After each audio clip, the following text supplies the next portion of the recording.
So it's all for play for still. I think so. Do you want to bet against us?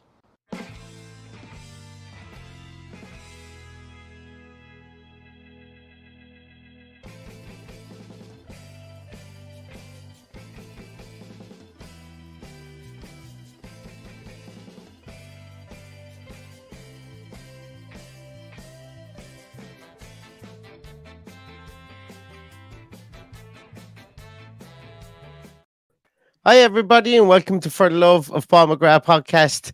Delighted to be back after what's been a hectic last weekend and the last couple of days, should we say, as well. And myself and Paddy said we better get on. We might as well do an Aston Villa a preview for the Villa Palace game. And we said we'd invite on somebody that we met last weekend that came over to our gig as well, Jay White. So Jay has decided to join us as well today, and we're delighted to have him. And firstly, Jay, I'm going to throw it to you. How are you doing? How are we, chaps? All right. I think I'm getting a little bit of a funny one with these AirPods at the moment. I'm not sure what's going on. Can't hear you massively well. But how are you both? It was, an absolute pleasure to be joining you this evening. Yeah, you were at the gig last weekend, Jay, and we said, do you know what? Myself and Paddy can't sit here and tell everybody it was a great gig and it was a great event because, we can't do that. So we said we get you. You wanted to come on the podcast and chat about it. We were just talking about your travel arrangements. Seems like that everything was delayed on your way home from the gig last week. So I don't know what's happening here. At the moment, it's sounding like a robot nearly in my ear. I can't hear you, mate. I'm not sure what's happening. Do you know what, Jay? If you want to maybe just quit out of the link and join back again and see does that fix it. Cool. Chat to you in a minute. So, Paddy, have you recovered after the weekend? I'm wondering, will I ever recover, Neil? It was just mind-blowing weekend. It's just, when you come home from holidays and you feel depressed for a week, that's kind of what I'm going through at the moment. You went through the enormous high on Saturday and really enjoying it, and then all of a sudden you're off the cliff on Sunday morning and you're on your own again after having all those wonderful people around us having fun. It was great crack. It absolutely was. It was superb crack, and genuinely, it couldn't have gone any better. It went so well, and it was so relaxing. The venue, that there's like, it woke up the next morning and I went, oh, I forgot to do this bit I had planned. Oh, I forgot to play this thing that I had planned and everything. But yeah, it was great. It was great, and it was amazing to see so many people there. As I said, it's still overwhelming, I suppose, the way the whole day went down. Jay, as I said, was there. Jay's back again. I'm going to try and bring him on. Is that better? You can hear us a bit better perfect. this time? I can hear you perfectly. I think it's a signal down here on the Isle of Wight, mate. That's what it is. Jay, it's kind of fitting that we have you on tonight because we reckon you travelled the furthest to get to the live podcast. So you journeyed from the Isle of Wight onto the mainland, onto a flight to Dublin, and the same on the way back. So fair play to you. It's a clap from us anyway, that's for sure. Fair play to you. Thank you, mate. It's all your fault, Paddy, that we ended up going. I mean, we chatted, didn't we, the last game of the season at Brighton, just after we'd secured European qualification, having a few beers and what have you. And yeah, the next thing you know, we're sort of playing a weekend in Dublin to come and see you guys do what you do best with this podcast live at the Laughter Lounge in Dublin, which was, it was just, honestly, the amount of people that I've told this week how good that weekend was, it was one of the best. And, we did all this as Villa fans. There wasn't even a match on. It was mad, wasn't it? Yeah. And that was one of the reasons we did. We said, let's bring, because everybody, look, I'm pretty vocal. I've always said I can give or take international football. And when we decided to do it, one of the big things was let's have it on an international weekend, so people would be able to travel over from the UK, and also it just fills the void, I suppose, during that international weekend as well. So it's made the international break go a bit quicker for us anyway. It's if it did nothing else perfect for those who joined.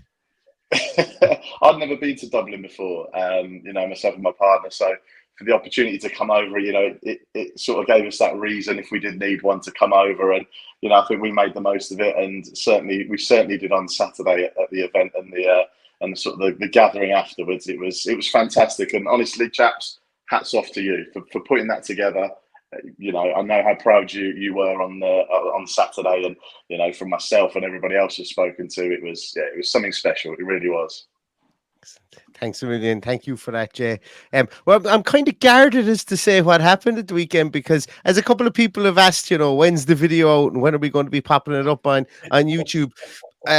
We will be popping it up as soon as, but we had a videographer at the event.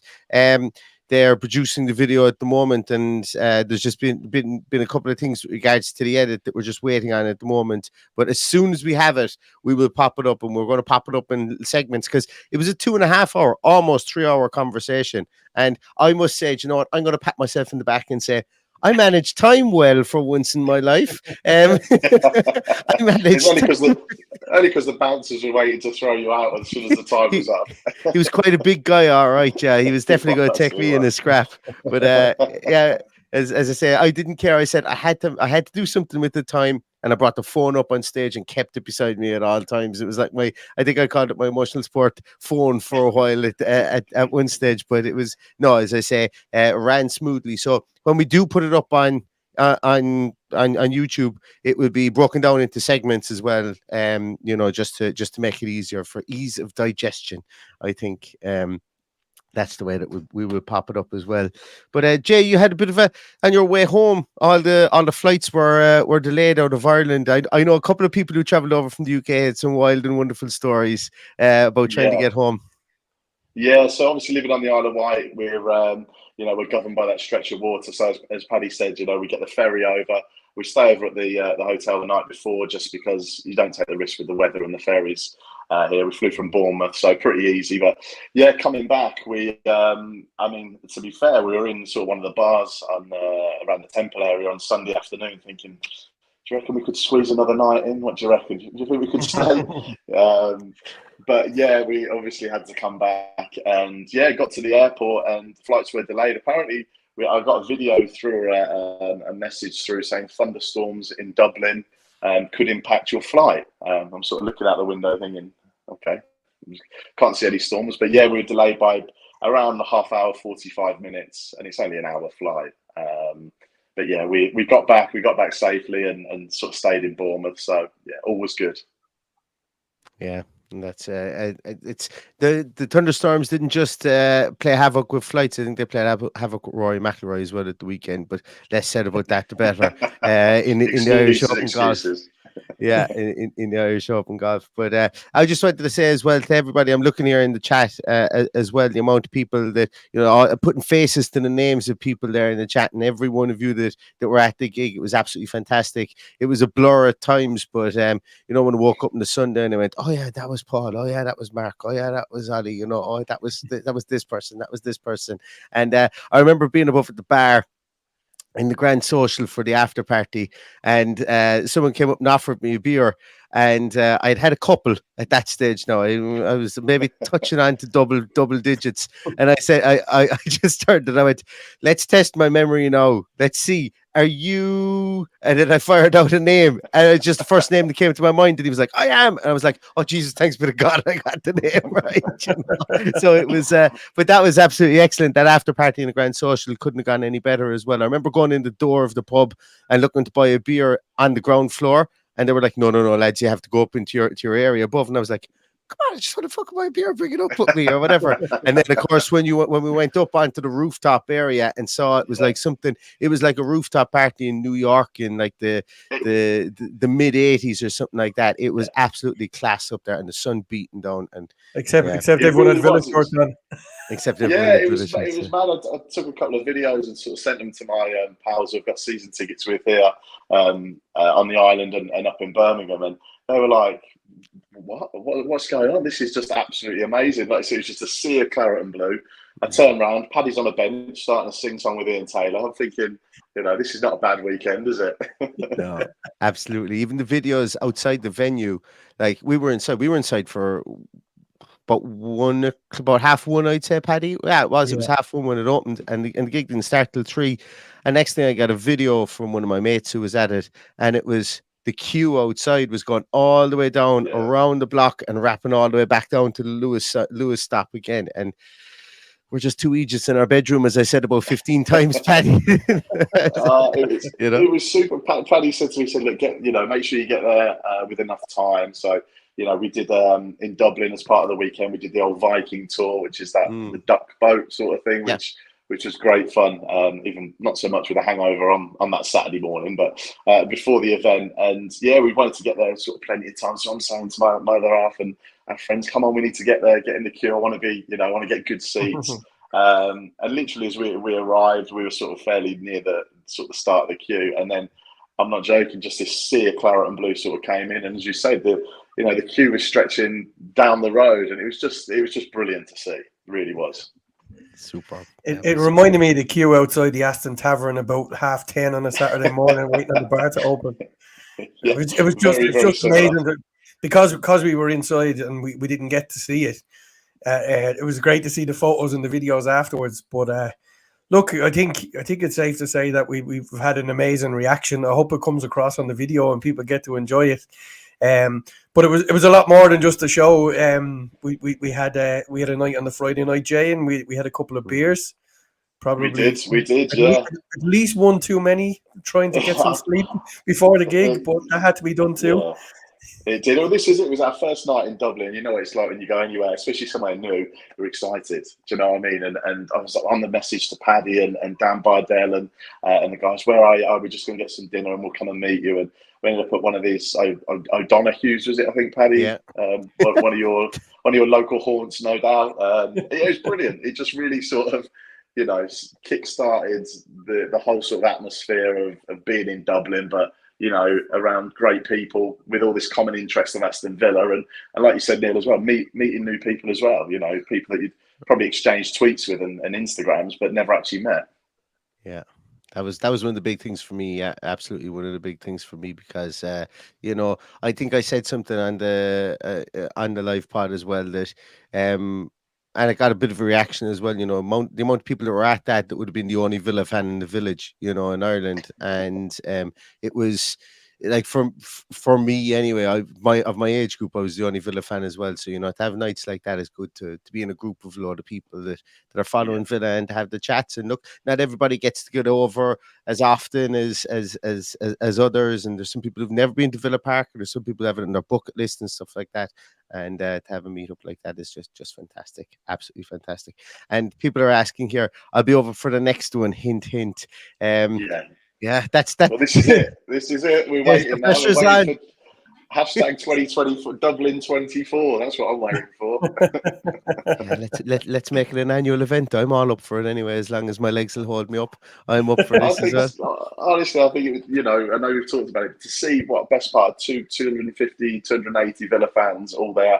I know a lot of people were there based in Ireland already, but for us it was just, I think because it's such a wonderful city, being able to go over there and see the city and come to this event as well, it was great. And people have been saying to me, right, when's the next one? Some of my sort of close Villa mates, right, we're doing this next year, and I'm like, just wait and see. Yeah.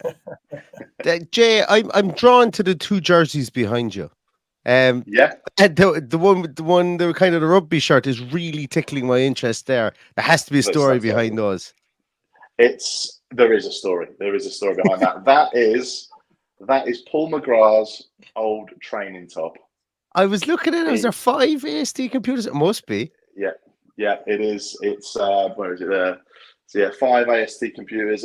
So the story behind that is Paul actually gave that to my dad, Pete, at Bodymore Heath training ground after a training session in whatever it was, 96, 95. And the name of the podcast is something that's obviously synonymous with Villa fans. And for me growing up, Paul McGrath was my hero. I think we're Neil and I are probably similar ages. Paul McGrath was my hero. I playing football as a kid, I wanted to be Paul McGrath, shirt in at the front, out at the back. Playing centre half my whole time, and when my dad got that, I mean, goodness me, I was absolutely made up. They don't make kids like that anymore. No, they certainly don't. I wish I could squeeze into it. To be honest, that's the only problem. Never say never, Jay. Never say this never. Is it. that's my challenge for Dublin 24. I'll squeeze into that shirt if you lads host another event next year. How about that? I'll tell you one thing, Jay, from watching all the videos and Facebook and Twitter and everything like that, I'll be squeezing into something as well, because I was looking back and going, oh, why didn't I just go to the gym? Why didn't I just go to the gym? That camera adds about £10. So the camera adds about £10, and the videographer had 5 cameras. So that's my excuse. That's my excuse. There's a good £50 there, easy. Yeah, but that's the story, as I say, with that. And my old man wore it to the playoff final a couple of years, whatever it was, 4 years ago now, isn't it? So he wore it to that, and yeah, just absolute legend, absolute legend. There's a bit of a family heirloom there. You wouldn't be parting with that for any money in England, that's for sure. No chance, Pad. No chance. I was lucky as well to actually get Kevin Richardson's shorts and socks from the cup final in '94. Again, because obviously my dad doing the job that he did covering Villa for many years, and I've still got those. In a box safe, which I keep this with as well, and a few other should bits. Be up in frames. Yeah. I've tried. You've met my other half. I've tried. She might be. You should have asked her on Monday when you came back after such a special weekend and said, "Look, I think I'm going to hang these up on the wall." She can't change her mind. She look at mine. Yeah. Once you get there, you can do what you like. Yeah, it's very true. Yeah, I should have asked her. Probably should have let you ask her, Paddy. She seems to like you, mate. Should have asked her on Saturday night about, I don't know, 8:30, 9 o'clock. It definitely would have been a yes, I think, then. Gaz says Paddy's thinking of a price. Yeah, I think it's priceless, Gaz. I don't think anything will prize that away from Jay at this stage. No, absolutely. Yeah, well, we won't spoil too much about what went on in the show itself, but Ian Taylor's some boy, isn't he? Oh, do you know what? What a guy! My guy, again, that mid-90s era of Villa was when we were winning trophies. Was so iconic, really. For sort of modern day Villa. Anyway, okay, we all talk about 82 and 81 and 82, of course, but Ian, sort of a club ambassador, again coming over, showing his support for the event and getting involved, and yeah, it was great. And I've been lucky enough to know Ian for a few years, and he's a laugh. He's just a laugh. He's probably the most passionate person you'll ever meet about Villa, other than a direct fan. Absolutely loves the club, and he was on great form when he really was. And I mean, you've got a little story though, Paddy, haven't you? I have. I think we'll leave it till everyone sees it on the show. We'll have more fun with it then.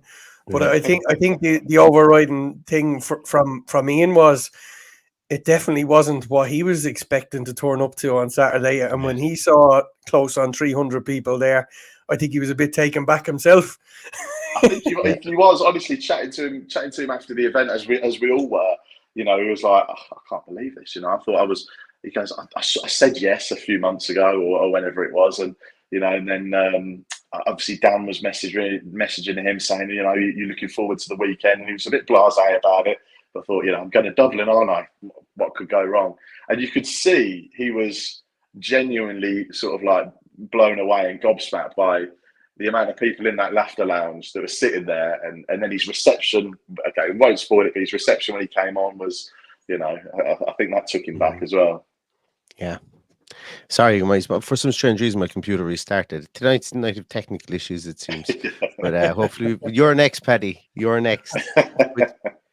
But yeah, I think, and it goes out saying for anyone that came over, Max and Simon, or Max and Paddy as they call them, on the stage.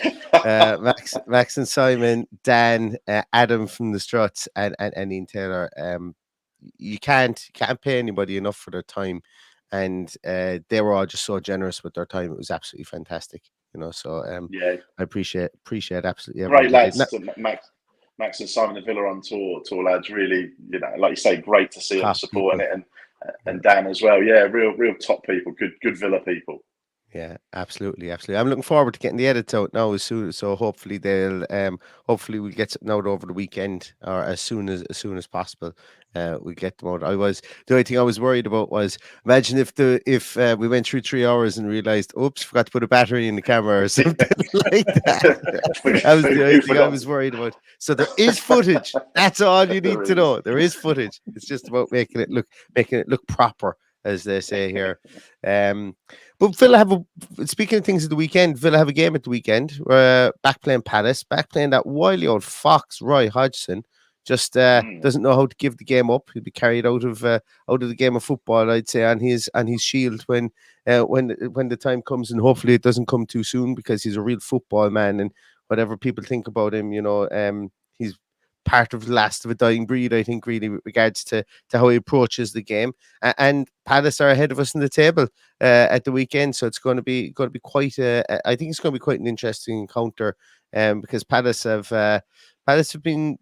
been resolute, I think, over the last few years. Obviously, Vieira brings some defensive nous to them, and then kind of they lost their way a bit last season. They couldn't score, and like a lot of teams in the Premier League, they're missing that real clinical striker. But Odson Edouard scored 2 against Wolves in their last game as well, and things are looking up for Crystal Palace at the moment. I'll come to you first, Paddy. I suppose I asked you before the game, before we came on here, are you going to the Crystal Palace game at the weekend? And I think the first thing you said to me was, "Am I what? I'm not leaving the house for the next 3 or 4 weeks." Yeah, it's like I'm just snowed under at the moment, but Vinny, our old friend Kahuna Gaming, is in the comments there.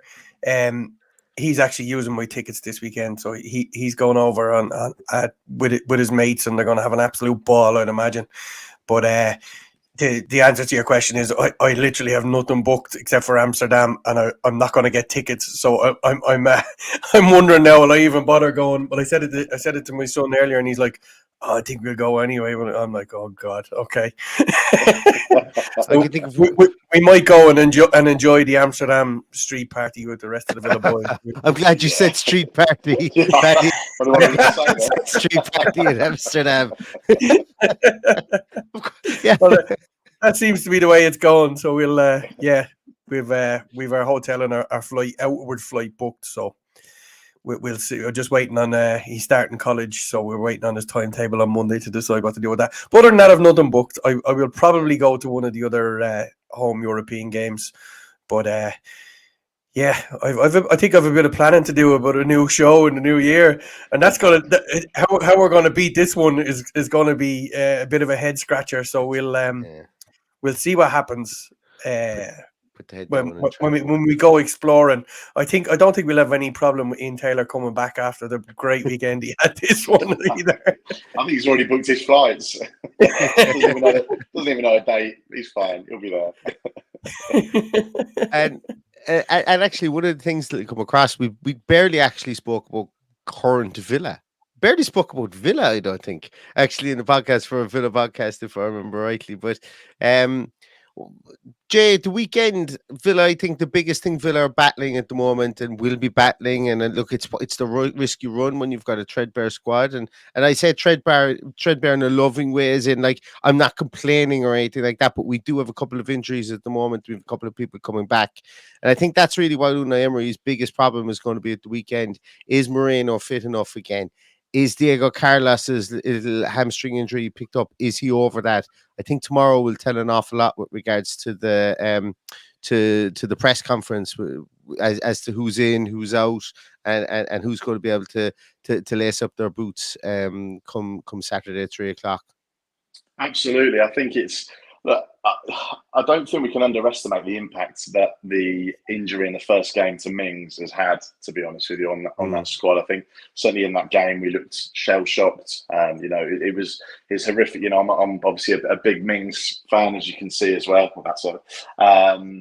And again, sort of losing him within whatever it was the first half, I think, was awful. Was really awful.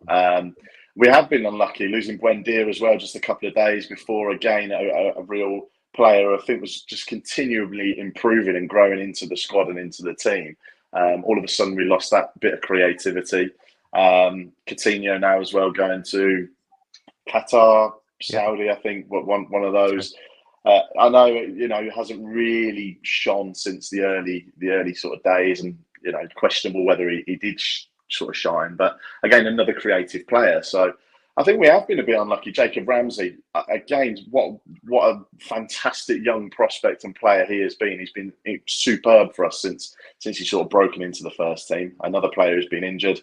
Marino coming back, hopefully. I have to say, I think Luca Dean's actually started the season pretty well at left back. So I know in the European games, the Hibs games, okay, not perhaps the elite level of the Premier League, but I thought he was outstanding, and I think he's been doing okay. Perhaps Liverpool, he was a couple of little bits that caught him out. But I think having Moreno back will be great. Diego Carlos, again, a big loss. He just sort of seemed to see that he was coming back into the fold, and he's so composed, isn't he? So composed.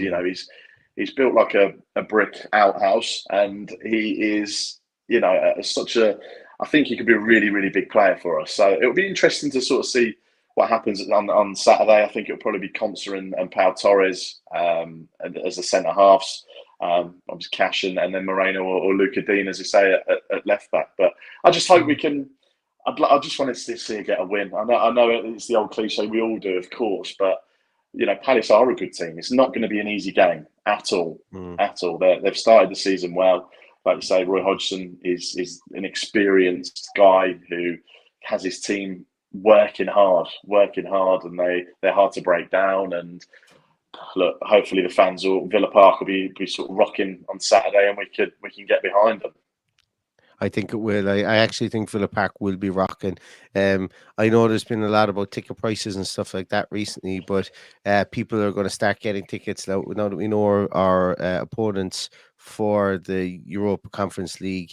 That's only around the corner as well. I think a lot of people will be there. I think a lot of people will be keeping up their attendance, and let's just say exercising the larynx for going abroad. I think in the coming weeks. So I think it's going to be a really good affair. Paddy, I suppose for yourself, do you think he'll start with the three at the back, or do you think he'll go to a flat back four? Like, is it nailed on that Longley just comes in and plays that maybe that left back role, maybe Konsa stays, maybe Pau Torres starts in the centre somewhere where he's familiar enough playing as well, and it maybe takes the pressure off him as well, allows him to drop back into maybe a more of a sweeper's role and dictate play from there. Well, look, I would take the three at the back all day long. I think what dictates that is if we have Carlos available or not. I think Moreno's only just back on the grass, so I don't think we're going to see him for another week or two. So I'm not counting any chickens there. I'm not particularly worried about us defensively against Crystal Palace. I think where this game is going to be won and lost is if we take our chances, because we will get chances. They have shown that they had a very soft centre against Wolves, who were poor start to the season, managed to get 2 goals against them and create a number of chances.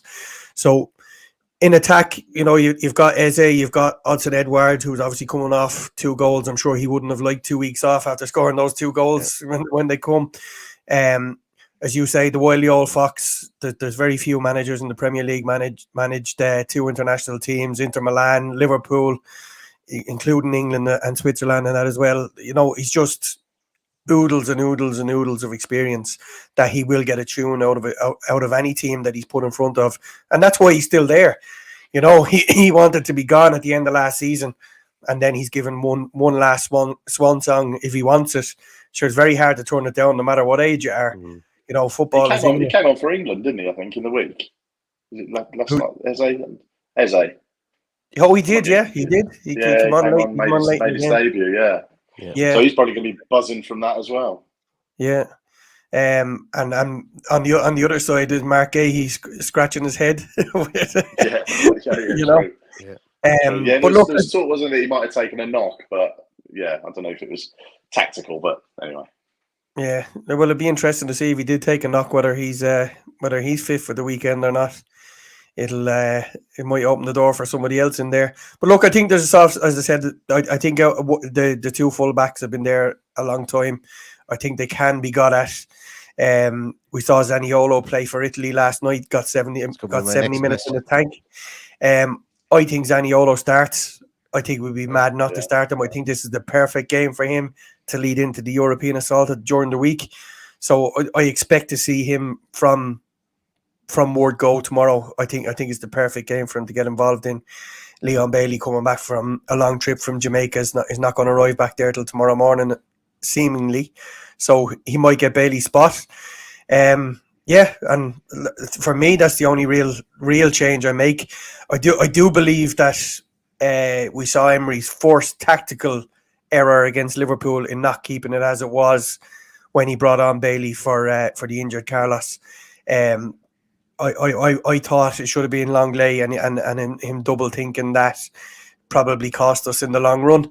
It put us back out of shape. We could see that second goal, and it was game over very quickly. So that will play on his mind. I think he'll try and bed in that three at the back, especially in games like this where we can see Matty Cashbomb on and see Luca Dean do what he's done. As we said, not so much against Newcastle and Liverpool, but in the other games he's been absolutely incredible. I'm just going to say, I've really enjoyed seeing Matty Cash playing a bit further up, and obviously scoring against Burnley as he did. I think he scored another goal, didn't he? You know, and we know he used to play as a winger, didn't he, at Forest and prior to that. So I think Conser at right back, I think he does a great job there, and sort of seeing Cash bomb forward with his energy. I'd love to see more. The thing I suppose that will dictate, I think, Zaniolo starting the game, and I would start him. I think fitness concerns. Okay, you can say is he up to the pace of the Premier League? We don't know. Like, he had a good cameo. If you can call it a good cameo, I suppose, if you look at him in a silo against Liverpool, when he came on, he had some nice touches and stuff like that. You could see, you could get a feel for what he was about, albeit in a team that were losing heavily. But obviously, if we play three at the back, you're going to have Cash in there. I think you're going to have Luca Dean in there as well, and then that kind of limits the amount of forward players then that you can play, because obviously that gives it's more of a 3-5-2, and it's going to be Diaby and Watkins up top. Jay, talk to me a bit about Moussa Diaby. Not only does he have a great chant from the whole end, but he looks every inch a £50 million player since he's come into the club so far. He does. So far, so good. I think he's been a breath of fresh air. You can just see he's got that. You know, it's silly little things like his first touch is so sharp and he's direct, which is what we want to see. You know, I'll be honest, I didn't know a great deal about him prior to coming Villa. You know, I've sort of seen a little bit of sort of clips here and there at Leverkusen, and I know he played there with Leon Bailey. But I think that's great, and I think, you know, he's not an out-and-out striker. Of course, he likes to sort of play off the wing and sort of drift in and come in. And I think Watkins needs that support. I think it's such a difficult one with Ollie Watkins because, you know, Danny Ings left and he was number one. He was sort of number one before anyway, but, you know, everything was on Watkins. And we saw him in absolutely blistering form, scoring goals for fun. But for me, I think you always need somebody breathing down your neck a little bit, putting that pressure on you to make you at your peak, you know, to make sure you're taking these chances, that you're getting into the positions. And hopefully, I think with Diaby sort of supporting and linking up with Watkins, we could see that. I thought Watkins had a poor game against Liverpool, but then again, I don't think anybody really had a great game. Yeah, Paddy, might we see a shock, obviously, over the and it seems like ages since we've done a podcast, but over the international break, some quotes were, I personally think, out of context, attributed to Yuri Tielemans about game time 4 games into a season. I'm not quite sure this is the game to start him in, but you know, definitely the game time for him is something I expect to see. Do you? My question to you, I suppose, really is, do you, number one, want to tell us what your thoughts are on those comments? And I suppose, number two, do you think that it is a case of trying to bed him into the team as to why he hasn't maybe seen more minutes so far? Well, I suppose, number one, with the comments, you are reading direct translation from Flemish into English. So we have to allow that it was taken out of context. Number two, I would be bitterly fucking disappointed if he wasn't pissed off that he wasn't playing. Of course he would be. That's just perfectly natural. So for me, it was a story made out of a non-story. A guy wants to play football and is not playing for his current team. That's the story here. That's it. So it's up to him to force his way in there. I do believe from what we've seen of him, particularly in America, that he has a big part to play. It's just finding what position and when. And it's going to come. They're all going to come into their own in the next few weeks when we're playing Thursday, Sunday, and that's when we're going to have to see the rotation. So is the rotation that he comes in for Boubacar Kamara on Saturday? Possibly. Is it a case where he plays a flat 3 Saturday or on Thursday and he's in there again? Possibly. So look, I don't know what Unai Emery is going to do with this bunch of players. I haven't seen enough of it yet this season where we've had everybody fit, but I think the next few weeks is going to tell a huge tale to what he wants to do over the course of this season and manage the amount of games that we're going to have to play. We've got obviously the European game next week. We've got the Carabao Cup the week after. Then we're back to a Saturday game, and I think we're midweek then the week after. So these are going to come thick and fast. And me and you are going to know all about it in 3 weeks' time when we have to do 5 or 6 podcasts in a week. Nothing more than I'd want to do. Exactly. So, when I say you have to do it, you have to do 5 or 6 of your own podcasts in a week as opposed to someone else's. Exactly. Yeah. But look, to answer you, that's my answer to your question. I honestly couldn't second guess what he's going to do. I do envisage there are going to be changes this weekend. But I do believe that those were definitely taken out of context, and I read nothing into what he said. I agree, Paddy. Absolutely, totally agree with you there, mate. Yeah, the reason I brought him up, and I suppose the reason I brought up Diaby and the reason I brought up Zaniolo was because, and I know they're 3 completely different players and they all have different attributes, but the way through this Crystal Palace team is going to be, and I say this every time we play Crystal Palace, and sometimes I'm right and sometimes I'm not, is, you're going to have to hit Joe Ward at right back if he starts there.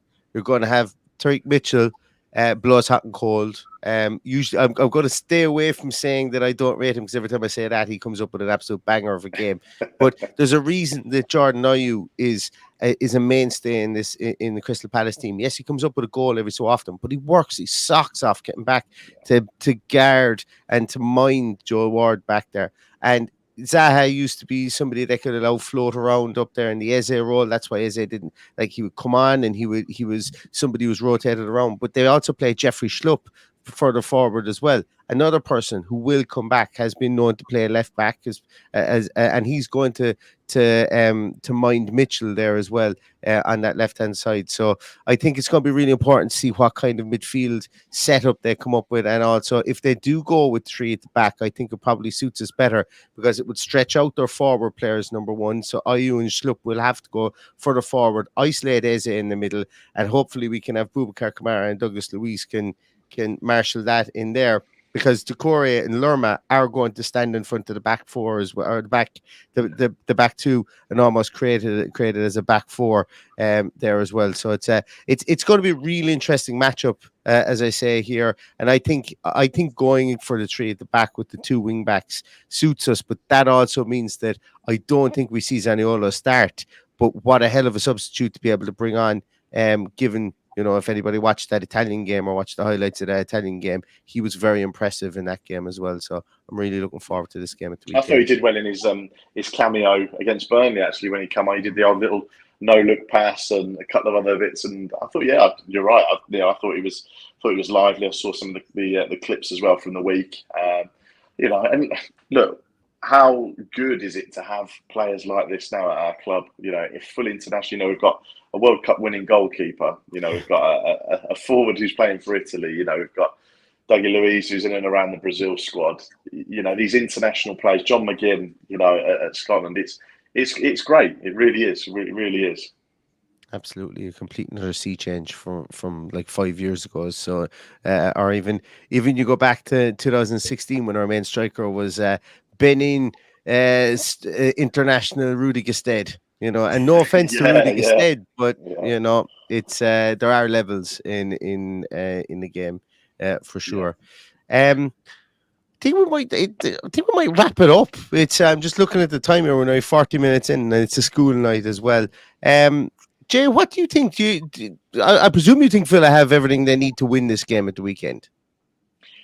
I would like to think so. Yeah, I'd like to think so. I think the issue is that there's been changes at the back as well. Like I say, I mean, you look at our whole pre-season, and essentially it was Contra and Mings. You know, they were our two centre halves. Pau Torres has come in.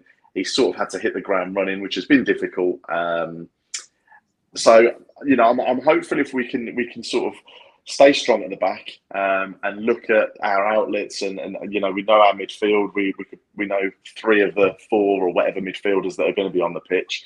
And I'd like to say, yeah, we have, because we've got goals in our team, and this is what, you know, is a great thing about Villa now. Yes, Ollie Watkins is up front, and okay, it may take 1 or 2 before he gets 1. But we have got goals. You know, we've got players. We've got your Diabys, your midfielders chipping in with goals as well. So, but I'm going to be there on Saturday. I'll be there in the Holt end cheering the lads on, and yeah, I really hope we get a win. I think it could. I think it'd do us the world of good to get that win and get Liverpool out of the system. And since Paddy doesn't do score predictions, Jay, I'm going to put you on the spot. Oh, okay. Right, I'll stick my neck out and I'll say Villa 2, Palace 0 is my prediction. I'd take that too. Yeah.